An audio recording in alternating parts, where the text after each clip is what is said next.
नमस्कार, मैं हूं नवजोत रंधावा। वक्त है 7 बजे 7 सवाल का। कल दिल्ली में हेमंत के घर पर ईडी की रेड के बाद झारखंड में खलबली मच गई। ईडी के एक्शन के बाद हेमंत अंडरग्राउंड हो गए और बीजेपी ने मुख्यमंत्री के लापता होने के पोस्टर जारी कर दिए।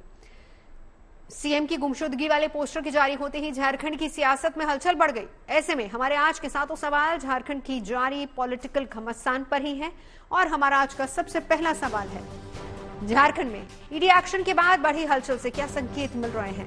हालांकि सोरेन करीब 40 घंटे के बाद रांची में सामने आ गए, लेकिन इस बीच उनकी कथित गुमशुदगी को लेकर रांची का सियासी पारा हाई रहा।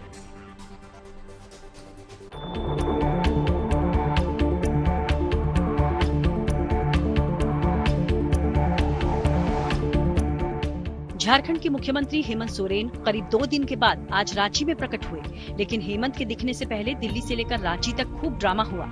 रविवार की देर रात से हेमंत दिल्ली के अपने आवास शांति निकेतन से निकले, लेकिन इसके बाद वो कहां गए, कहां रहे, किसके साथ रहे, इस बात की जानकारी किसी को नहीं मिली।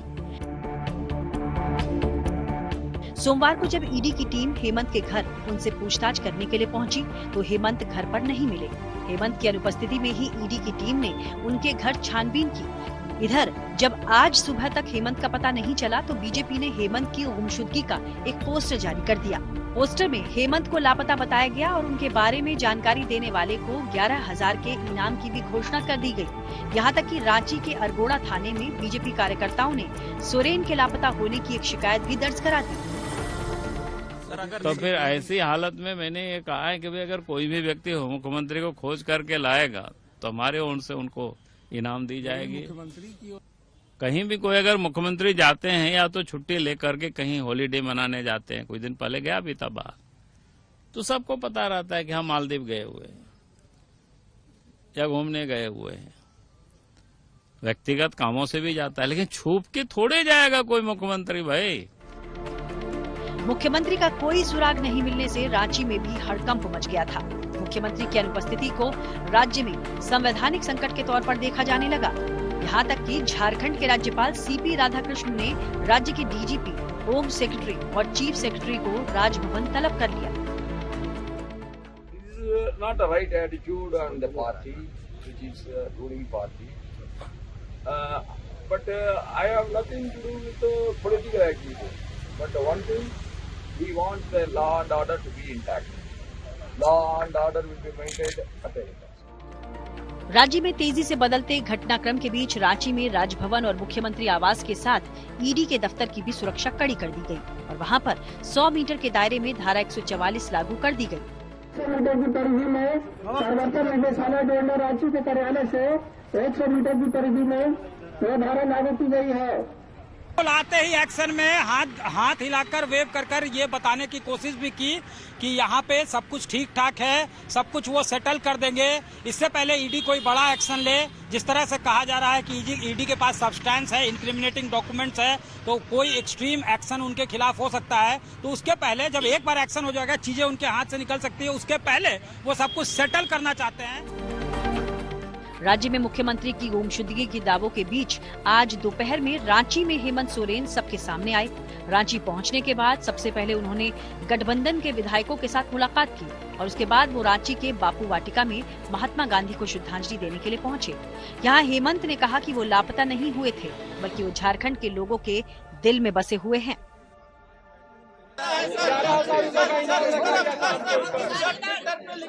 आपके दिल में थे।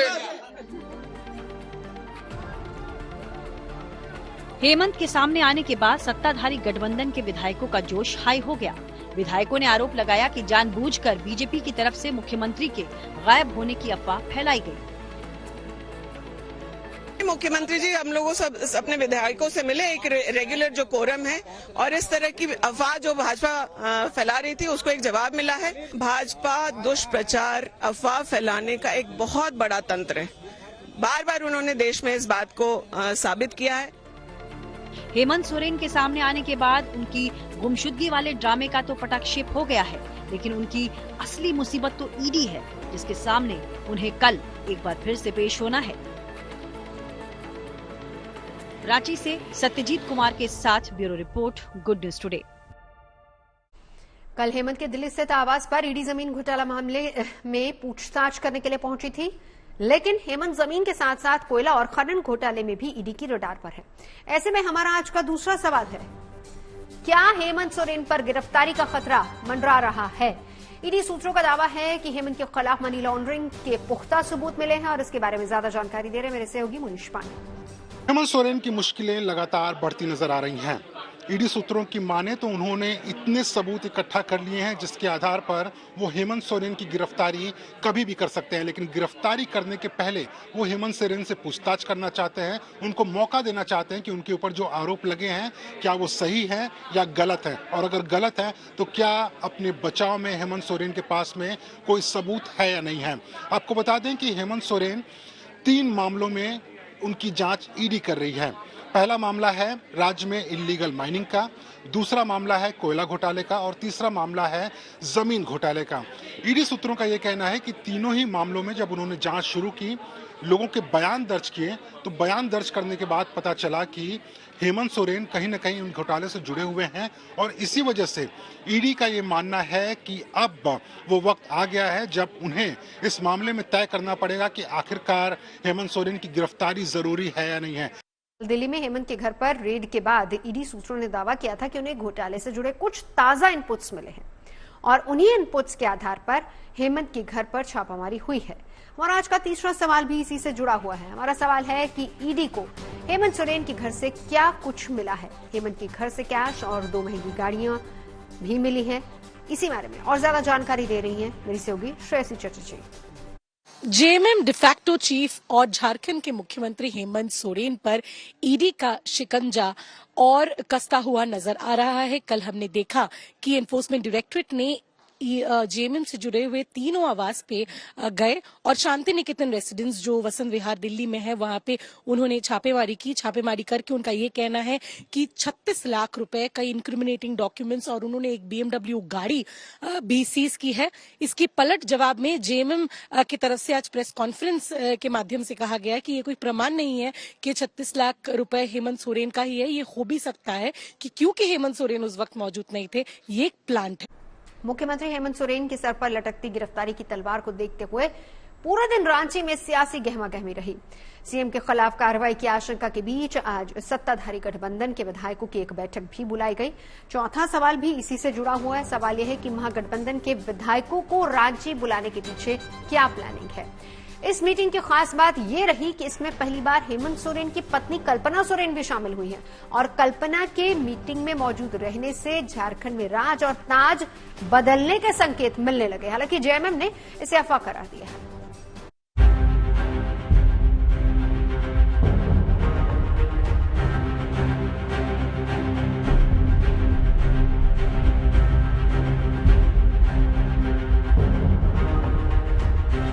रविवार की रात से लेकर मंगलवार की दोपहर तक झारखंड के मुख्यमंत्री हेमंत सोरेन कहां थे ये किसी को नहीं पता, लेकिन करीब 1.5 दिनों तक सीएम के लापता रहने की वजह से दिल्ली से लेकर झारखंड तक हड़कंप मच गया।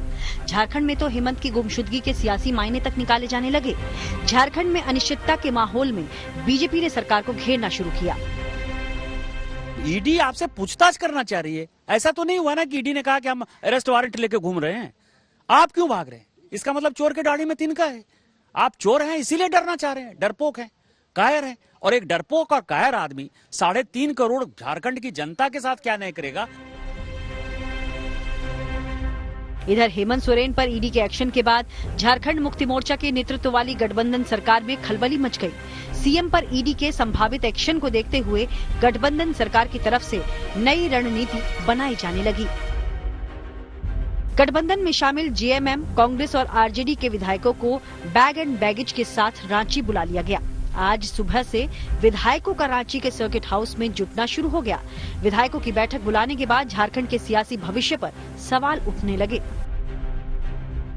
देखिए, ये सब कुछ रणनीति है, इसका खुलासा नहीं किया जा सकता। तानाशाहों से लड़ने के लिए एकजुट होकर एक पुख्ता रणनीति के तहत हम लोग आगे बढ़ रहे हैं। लेकिन जब आज दोपहर में मुख्यमंत्री हेमंत सोरेन विधायकों की बैठक में पहुंचे तो गठबंधन के विधायकों के चेहरे खिल गए। विधायकों ने पूरी गर्मजोशी के साथ अपने मुख्यमंत्री का स्वागत किया। संदेश देने की कोशिश करेंगे कि रूलिंग अलायंस में सब कुछ ठीक ठाक है और वो लोगों के बीच हैं, कहीं एब्सकॉन्डिंग नहीं है। उनको जो फ्यूजिटिव कहा गया है या फिर ये उनके खिलाफ उनका जो है मिसिंग कंप्लेन लिखाया गया है, उसका कोई मतलब नहीं है, वो यही है। इस बैठक में पहली बार हेमंत सोरेन की पत्नी कल्पना सोरेन भी मौजूद थी। कल्पना के मीटिंग में मौजूद रहने के बाद इस बात की चर्चा ने जोर पकड़ ली कि क्या हेमंत अपनी गद्दी अपनी पत्नी को सौंपने जा रहे हैं। हालांकि गठबंधन के विधायकों ने इस संभावना को पूरी तरह से खारिज कर दिया। नहीं, कोई ऐसी बात नहीं है। कई बार हम लोगों से अनौपचारिक तरीके से वो मिलती हैं। आज एक विशेष परिस्थिति थी तो अर्धांगिनी का आना तो स्वाभाविक है। हेमंत की वापसी के बाद गठबंधन के नेताओं ने नेतृत्व परिवर्तन की आशंकाओं को खारिज करते हुए हेमंत के प्रति एकजुटता जताने का दावा किया। जेएमएम ने आरोप लगाया कि हेमंत के खिलाफ अपराधियों जैसा व्यवहार किया जा रहा है। और ये कहा जाता है कुछ एजेंसियों द्वारा 36 लाख रुपए मिले। क्या मेरे गैर अनुपस्थिति में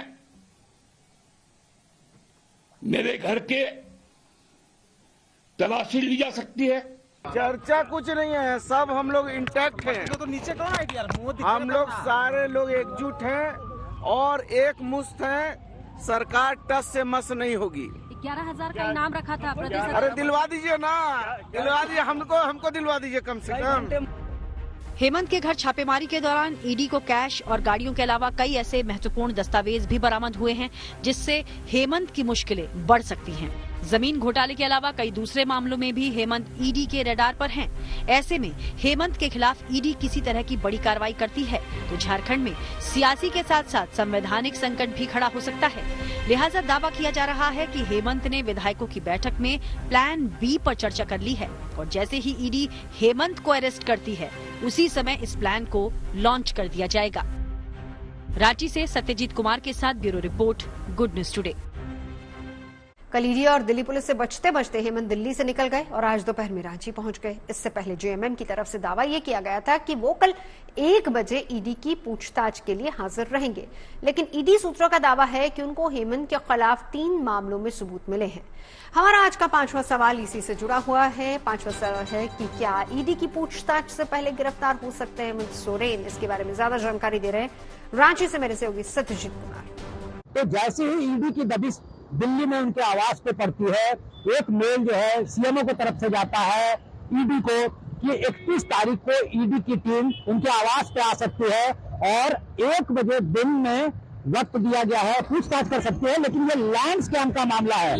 इसके पहले ईडी के सोर्सेज ने बताया दिल्ली में जो छापेमारी हुई थी वो फ्रेश इनपुट के आधार पर हुई थी। तो ये कहा जा रहा है कि पर्याप्त साक्ष्य है, ईडी के पास सब्सटेंस है। कई मामले जो हैं जिसमें पूछताछ हो रही है, मनी लॉन्ड्रिंग के मामले, इलीगल माइनिंग से जुड़ा हुआ, साथ ही साथ लैंड स्कैम से जुड़ा हुआ। तो ऐसे सूरत में कहीं ना कहीं हेमंत सोरेन भी आशंका में है। उनको लगता है कि कोई कड़ा कदम ईडी की तरफ से उठाया जा सकता है। बिहार में लालू परिवार को इन दिनों मुसीबतों के डबल डोज का सामना करना पड़ रहा है। पहले तो उन्हें बिहार की सत्ता से बेदखल होना पड़ा और अभी वो उस झटके से उबरे भी नहीं थे कि उनके खिलाफ ईडी का एक्शन शुरू हो गया। कल लालू यादव से ईडी ने 10 घंटे पूछताछ की, वहीं आज तेजस्वी ईडी के अधिकारियों के सामने पेश हुए। हमारा आज का 6वां सवाल इसी से जुड़ा हुआ है। सवाल यह है कि बीते 2 दिन में लालू परिवार पर कितना गहराया है ईडी का संकट। तो ईडी के एक्शन की वजह से लालू परिवार की सियासी मुश्किलें बढ़ गई हैं। ईडी के सामने हाजिर होने की वजह से लालू परिवार बिहार में राहुल की न्याय यात्रा में अब तक शामिल नहीं हो सका है।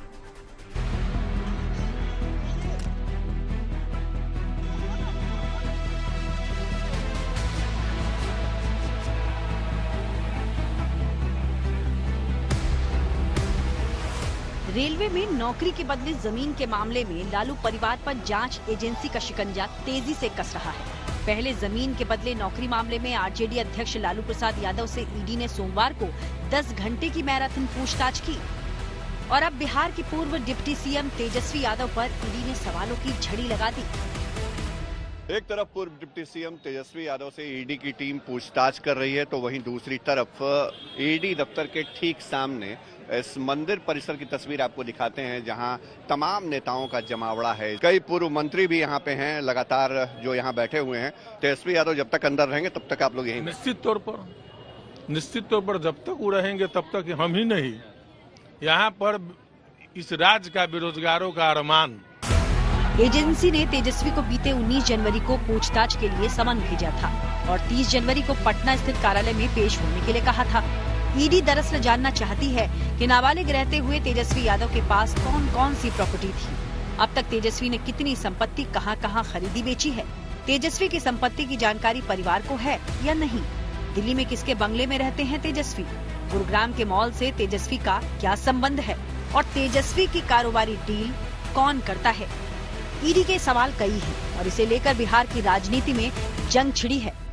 लालू प्रसाद जी जब मुख्यमंत्री रहे तो चारा खा गए और जब रेल मंत्री हुए तो बच्चों की नौकरी खा गए। तो इसका जांच तो होगा ना। जांच यदि जमीन किसी का लिखवाया, आप लोग मीडिया के साथी हैं, महुआ बाग चले जाइए, आपको जमीन भी दिखाई दे दे। पूछताछ के दौरान बड़ी संख्या में तेजस्वी यादव के समर्थक ईडी ऑफिस के बाहर जमा रहे। आरजेडी नेता और कार्यकर्ता एजेंसी की पूछताछ का विरोध कर रहे हैं। पूरी कार्रवाई के पीछे साजिश का आरोप लगा रहे हैं। बिहार में एक स्वतः स्फूर्त उभार है और लोग जान रहे हैं कि वेंडेटा पॉलिटिक्स की जो हद पार की है ना मोदी जी और अमित शाह जी ने, इनकी शुरुआत उन्होंने की, खात्मा कोई और करेगा। तेजस्वी जब ईडी के सवालों का सामना कर रहे थे तब अपने भाई को मुसीबत में देख तेज प्रताप यादव भी ईडी ऑफिस पहुंचे और धरने पर बैठ गए।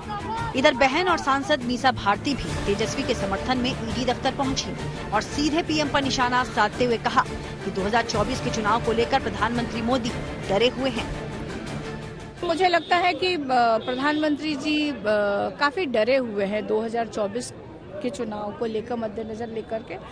जिस तरह से बिहार में हुआ, मैंने कल भी कहा था कि हमारे बगल के राज्य झारखंड में भी वहाँ की भी यही करने की कोशिश हो रही है, उनको डराने की कोशिश की जा रही है। पहले उनको कि आप हमारे साथ मिल जाइए और वो शायद नहीं मिल पाए हैं, इसलिए इस तरह की कार्रवाई उनके खिलाफ हो रही है। जमीन के बदले नौकरी मामले में राबड़ी देवी और मीसा भारती को दिल्ली की एक अदालत समन जारी कर चुकी है। दोनों को 9 फरवरी को अदालत में पेश होने का आदेश दे चुकी है। पटना से रोहित कुमार सिंह और सुजीत कुमार झा के साथ bureau report, good news today.